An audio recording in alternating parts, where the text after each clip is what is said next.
Man, 2025 has been quite a year, huh?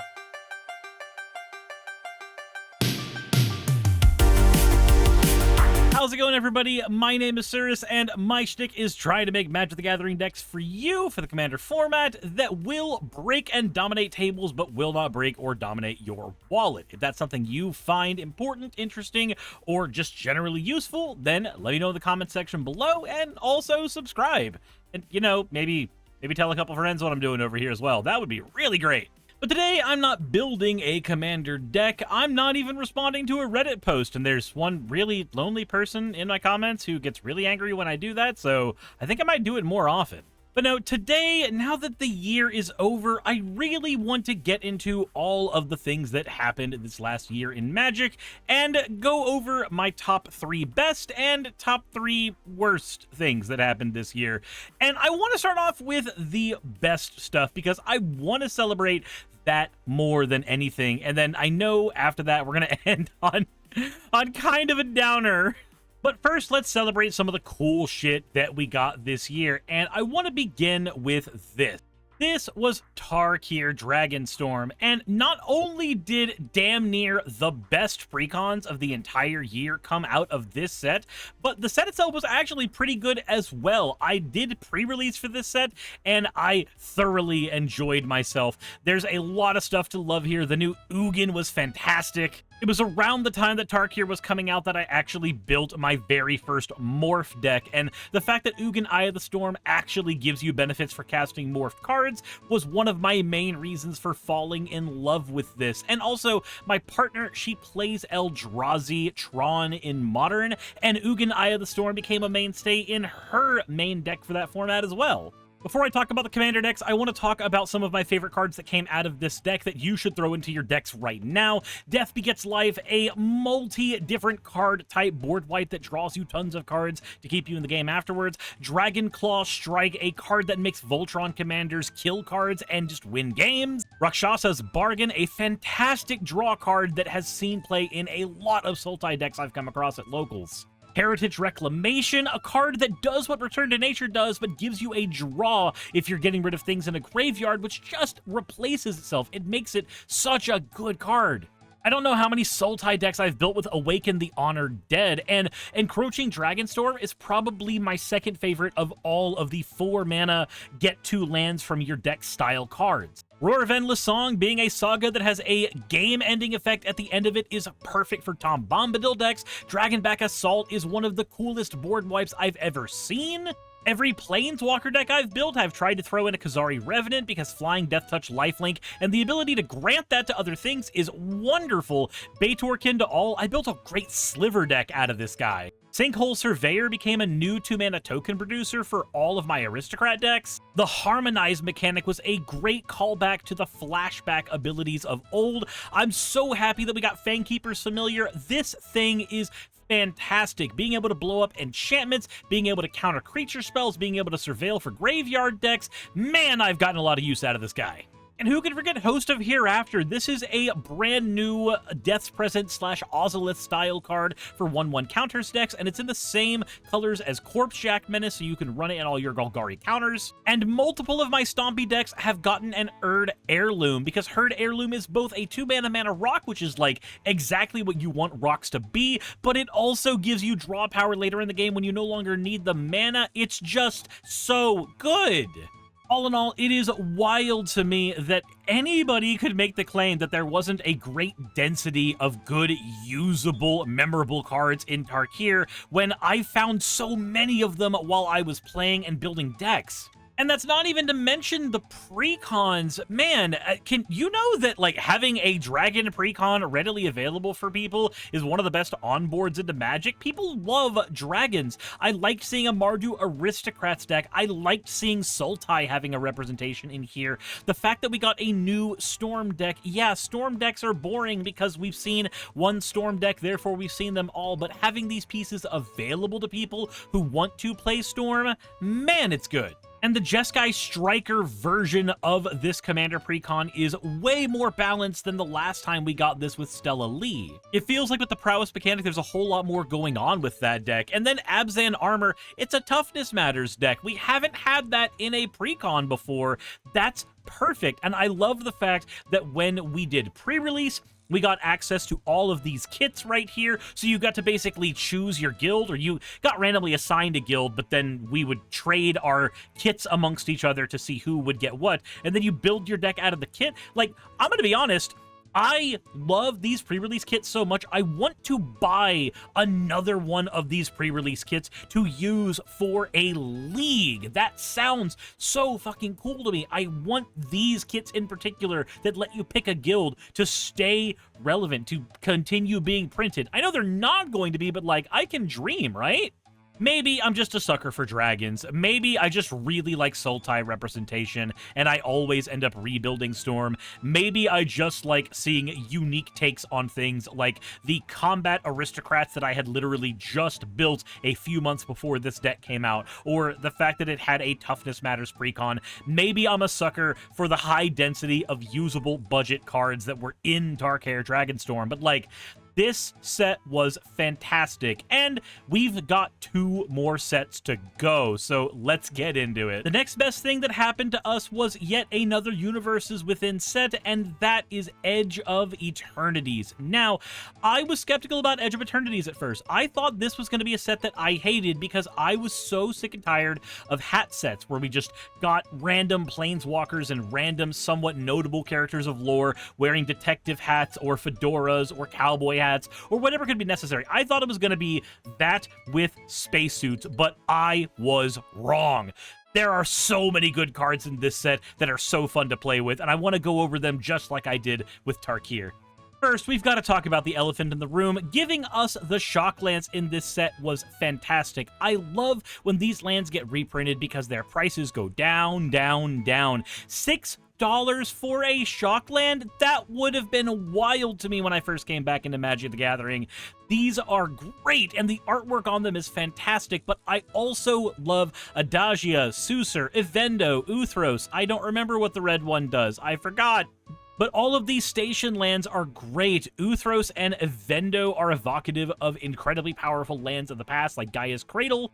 Adagia is a cloning card in white, and Sura Secundi, I have this in almost every black deck I run that can fit it in as a sacrifice card. Because, look, being able to pay 2 life and sack a creature to draw an obnoxious amount of cards, that's just Shadowheart's ability. Speaking of which, I need to do a Redux on my Shadowheart deck and show you guys what I'm doing with it, because Tarkir and Edge of Eternities gave me the cards I needed to make that deck far, far, far better.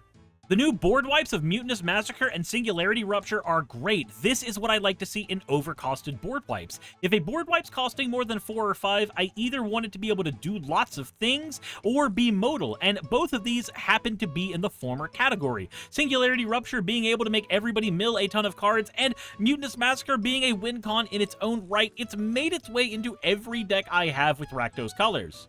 And because I happen to play a lot of Modern when I get the chance, I love 1/1 counters because Hardened Scales is the deck I play in that format. And holy crap, would you look at this thing? Terra Symbiosis letting you draw cards based on the 1/1 counters you throw on things. It's madness. It's great.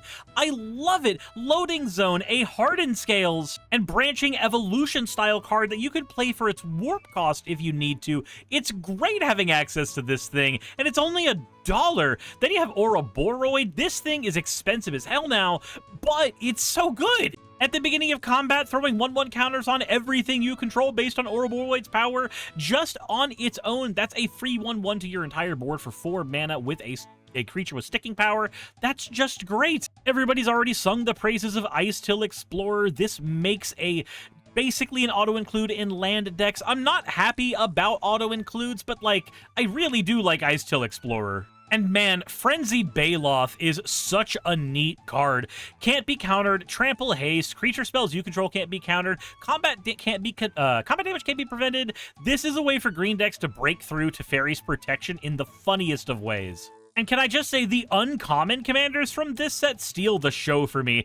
Tenuk Memorial Ensign, this thing is a fantastic landfall deck in its own right. And I personally built both a $15 and a full power version of Halia Ascendant Cadet. This deck was such a fun one to playtest and put together, and the full power version of it is probably going to be a permanent stickler in my setup for years to come. But there's so much more to talk about still. Tenuk Steadfast Second, one of my friends has been playing this thing pretty consistently since it came out as a commander, and it's just wild to see how much fun he has just zipping things onto the battlefield. Starfield Vocalist giving us a free doubling of triggers for just 2 mana with its warp ability is fun as hell as well. And speaking of the warp ability, man, I love Starwinder. I adore this card. So I really like combat decks, and I really like combat damage drawing me cards, and Starwinder drawing me cards not only based on combat damage, but based on the amount of damage I do, like a Super Coastal Piracy, and its warp cost costing as much as a Coastal Piracy. I can't think of what not to love about this thing. I love every single version of this card. Like, just look at this majestic thing. I want to go buy Edge of Eternity's shit right now. Timeline color made for a great addition to aristocrat decks. So did Zoo Illfit. Hell, I'm running this in multiple decks now. Zoo has made its way into both my Shadowheart deck and my party deck. Elegy Acolyte also, this is a Coastal Piracy for black. It's a Coastal Piracy for black. What is not to love about that thing? And man, God, Glacial Godmaw, this thing is great. So, like, everybody knows that green winning with Craterhoof Behemoth is, like, the thing that it does, but I love having access to variants of Craterhoof Behemoth that give haste and give power, but are not obnoxiously powerful like the Craterhoof Behemoth. You actually have to put in some planning and work to make Glacier Godmaw work, and that's one of the reasons why I love him so much. Dauntless Scrapbot being a great way to deal with any graveyard deck while also letting you ramp in any color? That's wild. Cosmogoyf gave a new Lurgoyf to Disa decks. I basically rebuilt my Disa deck the minute this card came out. And Seed Ship Brood Trender? Jesus, I love this thing. It's a Stitcher supplier that immediately gives you access to the reanimation. And yeah, it's a bit costly. It's one more than a Stitcher supplier, and it makes you pay 5 for the reanimate, but that's basically on brand for a lot of budget reanimations anyway. And the fact that it's doing the mill for you and it's a body, it's great. Sliver decks got Thrumming Hive Pool. A ton of decks, including decks in Modern, got the End Stone, which allows them to stick around against aggro. And then we got the space crafts like Eternity Elevator, Dawnsire, and the Sledge class Seed Ship, which is just a monster manual or an Elvish Piper in its own right. God, there was so much to love about Edge of Eternities, but it didn't stop there because we also got 2 commander decks with them. One of them was a charge counters-based deck called Counterintelligence, and look, I may not be the biggest fan of the strategy in it, but there are several cards in this deck that are just worthwhile to be in your collection, but the star of the show, in my estimation, was this thing, the World Shaper Precon. Hearthhole is a beast of a commander. I had to take the commander apart because he is just that powerful. I took apart AC to build Hearthhole, thinking that it would be a downgrade from what I had been doing because Simic Landfall was just kind of passe and really obnoxiously powerful, but holy shit, this deck takes it to a whole nother level. It's basically a combo deck masquerading as a landfall deck when you play it, and it's a fascinating way to build this thing. I love this deck so much. God, Edge of Eternities was such a good set, but there is one set that eclipses it, and, you know, I have to go back on something that I said previously. Well, 2 things. One, we're not covering the worst things that happened today. I think I want to let this just be a happy video, so I go back on that entirely. I lied. I completely misled you. I could have edited that part out of the video, and I chose not to, so I could say this part and it could be funny. Not because I'm lazy and I don't want to go back and edit, but also probably because of that.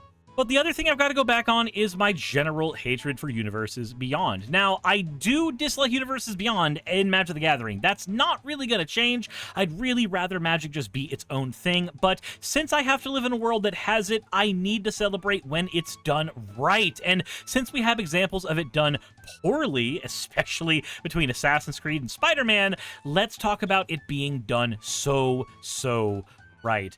Final Fantasy Magic the Gathering. This was a perfect set. The commander decks are probably going to take a lot less time to go over, so let's go over those real quick. You got a 1/1 counters deck in Titus, and I love that shit. You got an Esper spell slinging deck with Ishtola. That was also great. The fact that we got another Voltron deck that managed to not just be suit up the commander, but actually had more going for it. The Limit Break deck with Cloud is really, really something. And then Terra, Herald of Hope. This is my personal favorite of the decks. I adore reanimation strategies that have really neat restrictions that make you build a deck around them. In fact, that's the reason why one of the only things I looked for at MagicCon was this printing of Terra Herald of Hope, and I still need to rarity upgrade her to the actual, like, Surge Foil variant, but for now, I'm happy that I found this artwork at all at a place that was so memorable to me. This deck is so much fun. It is a reanimation deck that you have to try very, very hard to get it online because Terra can only reanimate creatures that are small. But when I built the deck, I packed it full of plenty of large creatures that are incredibly hard to summon with her ability. And I did this because I wanted to go for something called a filtration strategy. And for those who don't know what that is, let me show you. The basic principle is you use her to reanimate stuff like Priest of Fell Rites, or Young Necromancer, or Phyrexian Delver, or Olivia Crimson Bride, cards that can reanimate anything from your graveyard, but you use her to reanimate these pieces. Now suddenly your commander, who's supposed to have a limitation of only being able to reanimate these little guys, is suddenly able to reanimate things like Sun Titan or Metamorphosis Fanatic. And by reanimating cards like these, which have reanimation attached to them, you get to create what's called a reanimation chain. You get to have 8 or 9 reanimates happening in quick succession with a set up graveyard, and Terra sets up the graveyard for this with her own self-mill ability. I chalked the deck full of cards like Moria Scavenger, Rummaging Goblin, Joshua, Big Score, Unexpected Windfall, all of these cards that would allow me to just throw away resources, throw away things into the grave so that I could start these reanimation chains while digging through my deck, and this has been one of the most solidly fun decks for me to play. As I've been taking apart my decks over the last couple years in order to make room for new ones, I was about to take apart Terra and just realized I couldn't. Terra had wormed her way into my heart the exact same way that Sephiroth did. It's such a unique way to do reanimation that I'm not going to be able to find this kind of reanimation strategy anywhere else.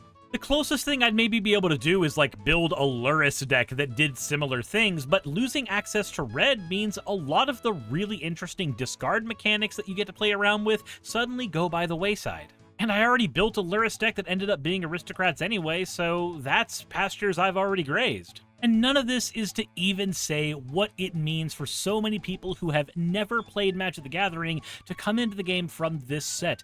I have talked to so many players between my own locals and MagicCon and various other stores in the Atlanta area who I absolutely fell in love with Magic because Final Fantasy gave them an onboarding into it. And you know what?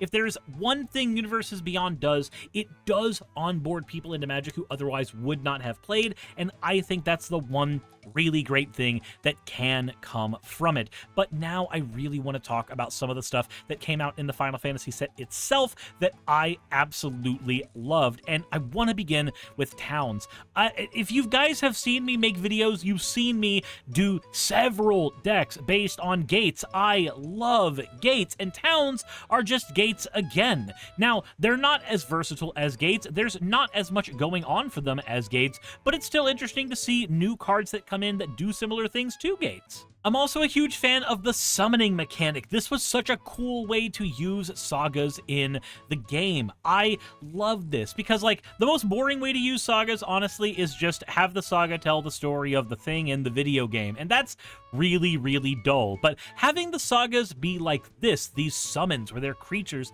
that do things and can be reanimated and manipulated, is great. And some of my favorites are Summon Bahamut because it's a meteor golem, Summon Fenrir because I like land decks, Summon Titan because it's such a good fighter card. I ran this in my Disa deck for a while because it's an enchantment creature that also just happens to punch really hard and mill Tarmogoyfs. Summon Primal Odin, though, probably my favorite of all of these designs. Having a lose the game thing on him is weird for Magic players, but it's fantastic for lore reasons if you like Final Fantasy. Seeing the Zanzuxin, or however the hell you pronounce it, somebody who doesn't know how to bathe is going to tell me in the comment section exactly how to pronounce that, I am sure.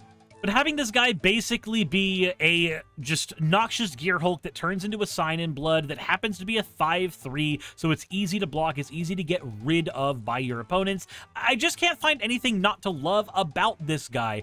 I also really like the legendaries that came in this set. We had so many of them. I built Spellslinger with Shantoto. I'm working on a legendary tribal deck with Sarah Farron. I built a Spellslinger deck with Black Waltz. The Fang Fearless Ilse deck that turns into Ragnarok using Vanille. This thing is so cool. I love abilities like this. I wish we got more meld in Magic. I'm kind of glad that we don't get it so often that it's never special, but I do want to see more of this. I love Fleshbag Marauder effects, so Gaius von Belzar tickled my fancy super hard. I love combat damage as a way to win games, so having Cypher almost turn into a Storm deck that did combat damage to generate his Storm was just great. I love Zodiark because I like board wipes that are interesting and make people make choices, and Zodiark does exactly that.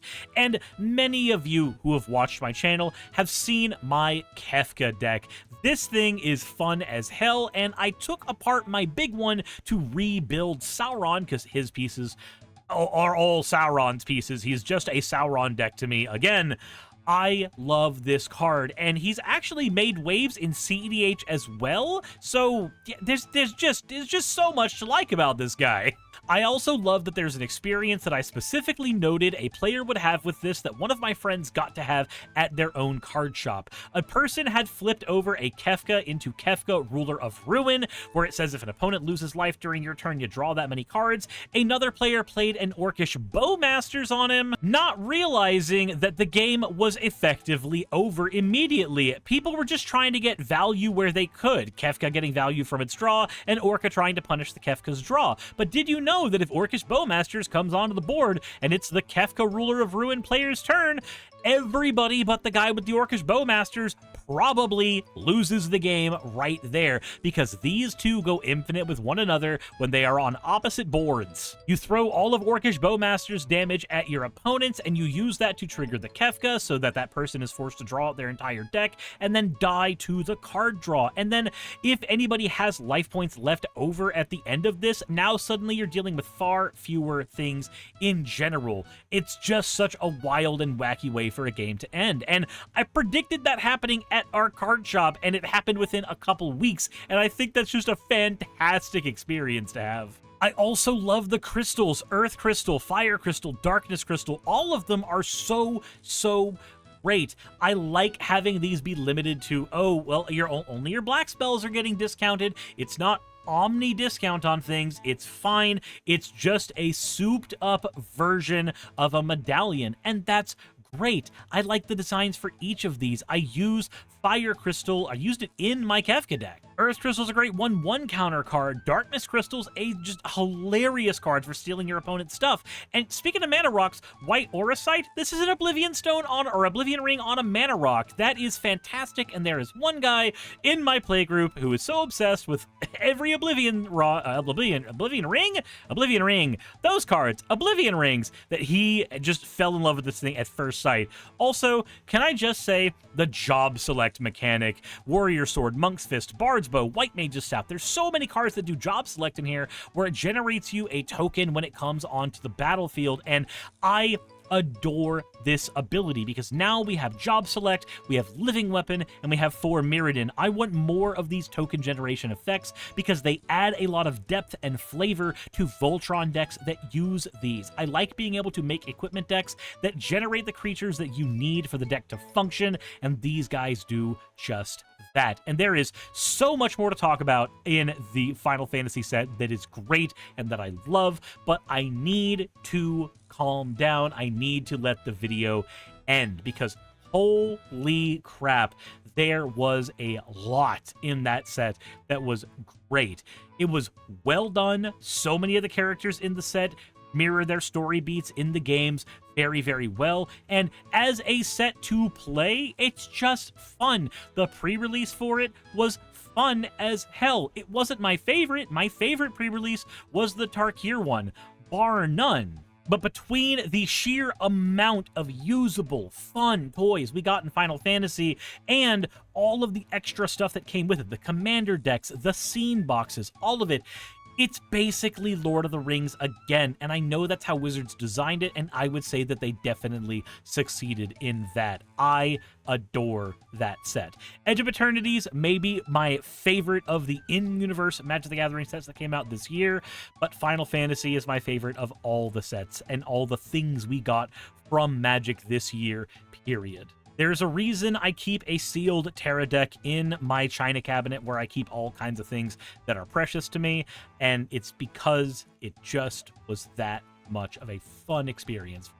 But that said, what were your favorite things that came out this year in Magic the Gathering? Let me know in the comments section below. Let's celebrate some of the great things that happened this year, and I'll also have a follow-up video about some of the worst things that happened so that these can actually be split appropriately and people aren't having to deal with the downer video if they don't want to. And, yeah, this is kind of me copying the professor's video, but, like, and... That said, thank you so much for watching. I appreciate all of the growth y'all helped me do on this channel throughout the year, and here's to another year of growth. Maybe by the end of this year we can hit 20,000 now that we hit 10 last year. I would love to hit that. And if you want to help me do that, then subscribe, let your friends know what I'm doing over here on the channel, and maybe consider supporting what I do. That said, thank you so much for watching, and I will see you all in the next one. I've made the unfortunate mistake of making all fan art canon, and you guys use that to make a ton of doppelgangers of me that try to ruin my life. So why not go ahead and celebrate that cacophony by picking up the new channel playmat over on 4th Wall. When you pick up the playmat, take a picture and throw it up on social media tagging me so I can feature you in a future video.